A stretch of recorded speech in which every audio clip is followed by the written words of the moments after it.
Yeah, I think it's important that we recognize as Eskom that we also need to play our part in decarbonization. And as our coal stations come to the end of their life, we would need to repurpose and repower them.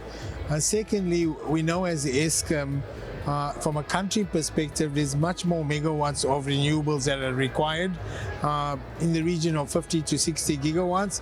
And our role from an Eskom perspective is to make sure that the transmission grid is available to connect those renewables to the grid. And that's the part we will play in the decarbonization and the transition of the industry.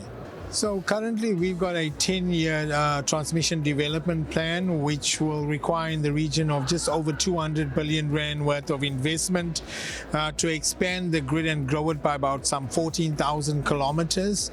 That will then bring the necessary capacity from a transmission perspective. We are comfortable that with the debt relief that we've got from government, from a funding perspective, a key element has been now resolved. Now it's important to just focus on the execution of the transmission development plan. I think first and foremost is our own performance on the generation plants, and in particular the non-performing plants.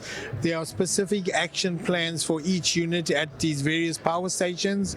We've also, through the new head of generation, changed some leadership at the power stations, and let's now meticulously focus on power station by power station and unit by unit to improve the performance of our own fleet. Yeah, I think the microgrids is a tremendous illustration of Eskom's innovation. We've also launched the DSM launch about a few weeks ago to add more megawatts.